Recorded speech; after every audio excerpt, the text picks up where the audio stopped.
Hello guys and welcome back to your channel exam republic. आपका अपने channel exam Republic पे एक बार फिर से हार्दिक स्वागत है। तो दोस्तों, आज मैं जो करंट अफेयर्स की एक बारी सीरीज देख रहा था तो उसमें से मेरे को कुछ ऐसे इंपॉर्टेंट जो टॉपिक्स मिले हैं जिसको कि मैंने वन लाइनर्स में इंक्लूड किया है, जो आपसे डायरेक्टली पूछे जा सकते हैं हरियाणा पीसीएस के एग्जाम में। स्पेशली ये करंट अफेयर्स इंटरनेशनल और नेशनल स्टेज से हैं, यानी कि ये पूरी ओवरऑल करंट अफेयर्स हैं, सिर्फ हरियाणा स्पेसिफिक नहीं है। ये अराउंड 50 वन लाइनर्स हैं जो कि मैं आपको आज के इस वीडियो में दिखाने वाला हूं, जो मेरे हिसाब से काफ़ी ज़्यादा इंपॉर्टेंट बन जाते हैं आपके प्रिपरेशन के लिए।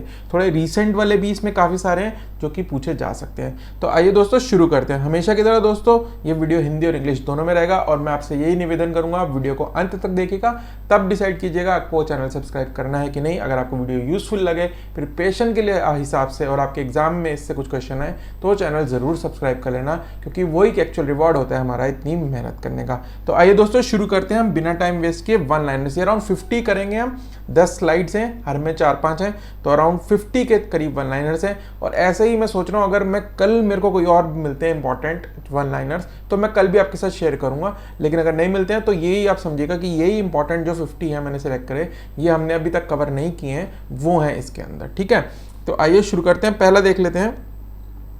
तो पहला सबसे इंपॉर्टेंट रिसेंटली है निखत जरीन। ये जो है वर्ल्ड बॉक्सिंग चैंपियनशिप इस्तांबुल जो टर्की में कराया गया था उसमें इंडिया के लिए गोल्ड लाई थी, यानी ये वर्ल्ड चैंपियन बन गई थी बॉक्सिंग में 52 kg में। तो ये याद रखना है। रॉयल गोल्ड मेडल 2022 ये बालकृष्ण दोशी जी को मिला। ये प्रिट्जकर प्राइज भी इनको मिला था 2 साल पहले, तो अभी इन्हें मिला royal gold medal. World food prize doctor Cynthia Rosenzweig इनको मिला है। पिछले साल इंडियन ओरिजिन के मिला था, एक पर्सनालिटी को यूएस के हैं वो, और इस बारी सिंथिया रोजनवेग को। टेम्पल्टन प्राइज फ्रैंक विजलेक को मिला है। आपको इसको याद कैसे करेंगे, फ्रैंक टेम्पल्टन आपने सुना होगा कंपनी का नाम, तो वैसे याद कर लीजिए कि टेम्पल्टन प्राइज फ्रैंक विजलेक को मिला है। नीति आयोग की नई चेयरमैन बनी है सुमन के बेरी। राजीव कुमार जी ने रिजाइन कर दिया था तो उनकी जगह आई है सुमन के बेरी। अगला देखते हैं कांस फिल्म फेस्टिवल। ये हर साल आपको पता है फ्रांस में होता है, बहुत ही इंटरनेशनल लेवल का बहुत इंपॉर्टेंट एक फिल्म फेस्टिवल है जहाँ वर्ल्ड की मूवीज़ आती हैं, जहाँ पे प्रदर्शन होती है। तो ये 75th एडिशन था कांस फिल्म फेस्टिवल का। इसमें कंट्री ऑफ ऑनर रही इंडिया। अब ऐसा क्यों करा, क्योंकि इंडिया इस साल 75th ईयर ऑफ इंडिपेंडेंस मना रहा है, अमृत महोत्सव आप जानते ही हैं, तो इसलिए इंडिया को कंट्री ऑफ ऑनर रखा गया इसमें। और दीपिका पादुकोण जो थी वो ज्यूरी में थी इंडिया की तरफ से, तो ये आप याद रख सकते हैं। वर्ल्ड प्रेस फ्रीडम इंडेक्स ये रिसेंट 2022 वाला भी आ गया, तो इसलिए मैंने डाल दिया। पुराना मैंने आपको 2021 का बताया था कि इंडिया की रैंक क्या थी, तो 142 थी तब, अब 150 हो गई है। ठीक है, और नॉर्वे इसमें टॉप है पिछली बारी की तरह। वर्ल्ड हैप्पीनेस इंडेक्स ये हम कवर कर चुके हैं, 136 रैंक रही इंडिया की। Whitley gold award Charudatta Mishra ji को मिला है। ये स्नो लेपर्ड से रिलेटेड है, एनवायरमेंटल एक्टिविस्ट हैं, तो उनके लिए इनको दिया गया है। मेघ ये एक एप्लीकेशन है जो कि मेघालय गवर्नमेंट की है, तो उनको यूएन का एक अवार्ड मिला है at world summit of information society. तो बस ये याद रखना है, मेघ को यूएन अवार्ड मिला है। राजस्थान जो है वो कंट्री की सबसे ज़्यादा रिन्यूएबल एनर्जी कैपेसिटी की स्टेट बन गई है। इससे पहले जो थी वो आई थिंक तमिलनाडु थी, उसको ओवरटेक कर लिया अब राजस्थान ने, और सेकंड नंबर पे गुजरात आ गई है अब। तो राजस्थान, गुजरात और तमिलनाडु, ऐसे याद रखना है आपको। साइक्लोपीन वॉल ऑफ राजगीर बिहार, इसको रिकमेंड किया गया है यूनेस्को वर्ल्ड हेरिटेज साइट के टैग के लिए। ठीक है, तो राजगीर में एक वॉल है, बहुत ही लंबी वॉल है, तो उसको रिकमेंड किया गया है। ई धर पोर्टल, तो ई धर क्या है, ई डिटेल्ड एक्सीडेंट रिपोर्ट। ये क्या है, बेसिकली अगर कोई एक्सीडेंट होता है तो आपको ऑनलाइन फाइल करनी पड़ेंगी सारी चीज़ें, जिससे कि आपको इंश्योरेंस मिलने में बहुत आसानी रहेगी, तो उसके लिए ई धर पोर्टल बनाया गया है। जो नेशनल टाइगर जो कंजर्वेटरी अथॉरिटी है एनसीटी है, उसका जो पहला सेशन हुआ है जो कि दिल्ली से बाहर हुआ है, तो ये कहाँ हुआ था ये पूछ सकते हैं, तो पक्के टाइगर रिजर्व अरुणाचल प्रदेश में हुआ है। स्टॉकहोम वाटर प्राइज किसको मिला है, विल्फ्रीड ब्रूटस्ट्रैट को, तो ये याद रख लेना। इंटरनेशनल बुकर प्राइज में पहली बारी कोई हिंदी नॉवल जो कि ट्रांसलेट करके गई है इंग्लिश में, जो कि बुकर प्राइज के लिए नॉमिनेट हुई है, 11 नॉमिनेशन में से एक है, पहली बारी हिंदी नॉवल को पहुंची है इंटरनेशनल बुकर प्राइज में। ये बहुत इंपॉर्टेंट है इसलिए। तो ये टूम्ब ऑफ स्टैंड है, इस बुक का नाम टूम्ब ऑफ सैंड रादर, और इनकी राइटर है गीतांजलि श्री। महात्मा गांधी ग्रीन ट्रायंगल ये इनॉग्रेट किया गया था एंटानारिवो मदागास्कर के अंदर, ठीक है, जो कैपिटल है मदागास्कर की, यहाँ पे करा गया था। अब 2 सुपर कंप्यूटर है, सुपर कंप्यूटर परम गंगा या IIT रुड़की में इंस्टॉल किया गया है, और भारत का सबसे तेज जो एट प्रेजेंट है वो परम प्रवेगा है, जो कि IISc बेंगलुरु में इंस्टॉल्ड है, ठीक है। टीचर्स यूनिवर्सिटी एक एस्टैब्लिश किया गया, तो ये पूछा जाएगा कौन सी स्टेट में की गई है, तो दिल्ली में की गई है।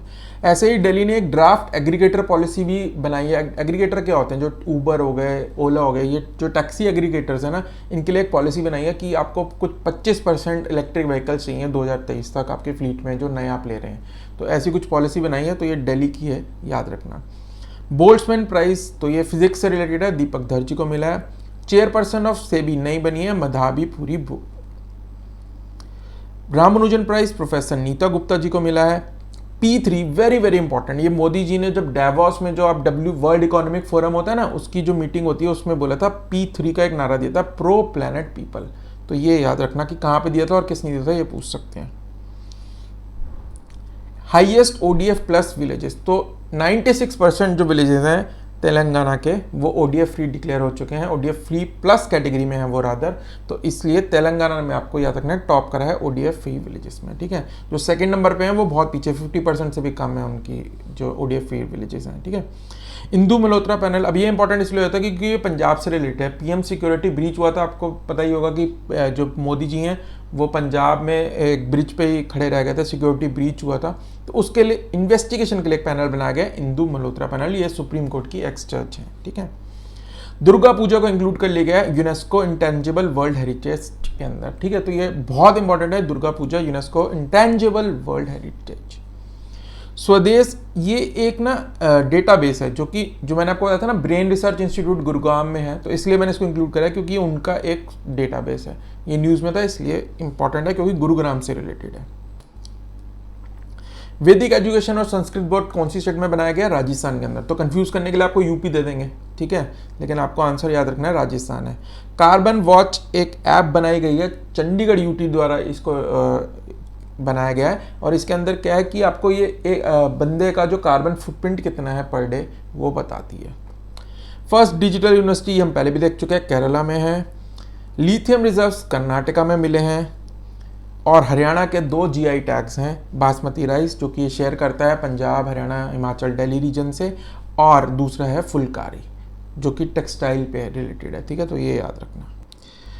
अगला देख लेते हैं, कार्बन न्यूट्रलिटी टारगेट इंडिया का। अभी दोस्तों जो समिट हो रहा है, पिछले साल हुआ है, जो ग्लासगो स्कॉटलैंड में हुआ था, COP26, तो उसके अंदर ये कार्बन न्यूट्रलिटी की बात आई थी कि कार्बन न्यूट्रलिटी टारगेट्स डिफाइन करेंगे, तो 2070 तक इंडिया टारगेट कर रही है कि हम कार्बन न्यूट्रल कंट्री बन जाएंगे। तो यूरोप वगैरह तो ये 2050 या 45 तक कई कंट्रीज कर रही हैं, USA भी 50 तक, चाइना 2060 तक, और इंडिया 2070 तक। 20% एथेनॉल ब्लेंडिंग का टारगेट रखा है हमने 2025 तक। अभी 8% के राउंड होती है पेट्रोल के अंदर, तो 20% हमें अचीव करना है 2025 तक। इससे रिलेटेड ही E100 प्रोजेक्ट एक लॉन्च किया गवर्नमेंट ऑफ इंडिया ने टू बूस्ट एथेनॉल प्रोडक्शन, ठीक है, तो E100 प्रोजेक्ट आएगा तो आपको याद रखना है एथेनॉल से रिलेटेड है। New capital of Indonesia, Jakarta थी पहले कैपिटल, वो एनवायरमेंटल रीजन से वो कह रहे हैं कि कुछ सालों में वो शायद अंडर सी चली जाएगी, तो इसलिए उन्होंने कैपिटल ही चेंज कर दी एनवायरमेंटल रीजन से, तो इंडोनेशिया की कैपिटल नुसांतरा। न्यूएस्ट रिपब्लिक, तो सबसे नया गणराज्य कौन बना है, बारबेडोस। बारबेडोस एक इंडिपेंडेंट कंट्री है, पर ये क्राउन के अंदर थी, मतलब कि ये अभी भी जो महारानी है इंग्लैंड की उनके अंदर अधीन मानते थे उन्हें, तो इस साल इन्होंने ये हटा दिया है और ये न्यूएस्ट रिपब्लिक बन गया है। Oxford English word of the year है ये वैक्स। वैक्स मतलब वैक्सीन से रिलेटेड है ये, तो वैक्सीन बहुत प्रचलन में रहा है पिछले साल, तो इसलिए इसको English word of the year declare किया गया। और 2023 में भारत जो है वो G20 देशों का समिट होस्ट करेगा, ये अभी रिसेंटली न्यूज़ में था, और हो सकता है कह रहे हैं ये लद्दाख में कराया जाए, चाइना को एक तरह से चुनौती देते हुए, उनको दिखाते हुए कि ये कश्मीर जो है वो हमारा रीजन है। तो ये जो है 2023 में इंडिया में कराया जाएगा, ये अल्फ़ाबेटिकल ऑर्डर में कराया जाता है जो भी कंट्री मेंबर्स हैं, तो इस साल इंडोनेशिया में हो रहा है ये, पिछले साल इटली में हुआ था, तो उसके रिलेटेड एक रोम डिक्लेरेशन भी इशू की थी। तो 2021 में इटली, 2022 में इंडोनेशिया, और अब 2023 में इंडिया में कराया जाएगा।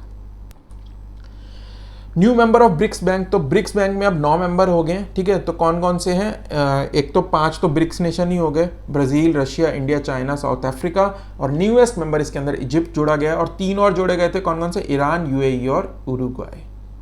इससे रिलेटेड और एक बता देता हूँ, I2U2, ये एक नया इकोनॉमिक एक कोलिशन बनाया जा रहा है, इंडिया, इजराइल आई से हो गए, और यूएस और यूएई जो हो गए यू से हो गए। तो एक ये फोरम नया बनाया जा रहा है।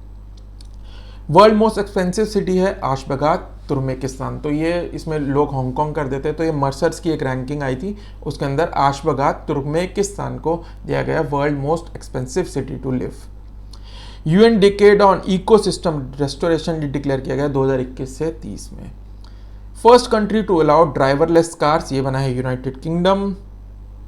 इंटरनेशनल ईयर ऑफ मिलेट्स, तो ये तो आपको पता ही होगा, इंडिया ने स्पॉन्सर करा था, ये यूएन में रेजोल्यूशन इसको पास कराया गया था, तो ये 2023 में बनाया जाएगा, ठीक है।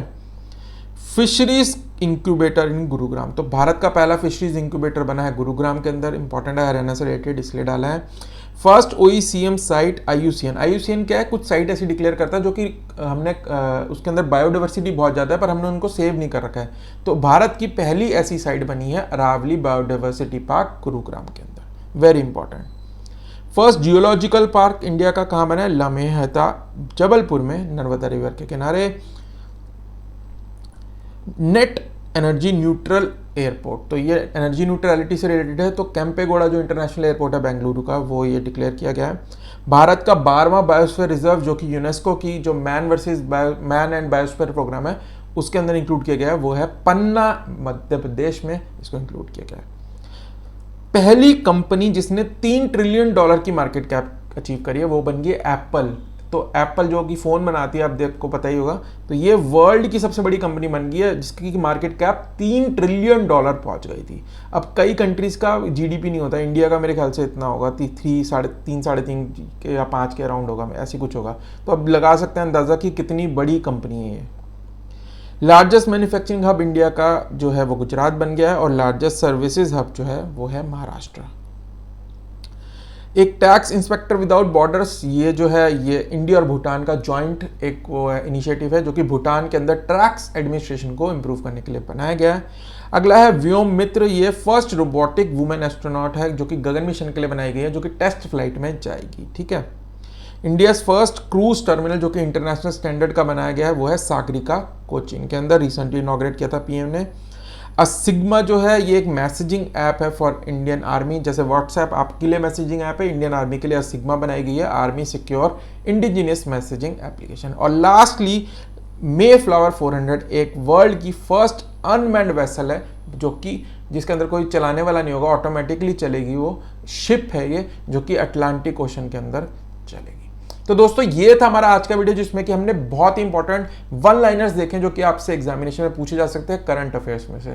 तो मैं आशा करता हूँ वीडियो यहाँ तक देखा ही है तो आपको डेफिनेटली पसंद आया होगा। पसंद आया तो याद देखो चैनल सब्सक्राइब कर लेना, उससे मोटिवेशन मिलती है और वो हमें रिवॉर्डिंग भी लगता है बहुत ज़्यादा और आगे का अच्छा काम करने की और मोटिवेशन मिलती है। तो दोस्तों मिलते हैं अगले वीडियो में, तब तक के लिए all the best for your exam and happy learning.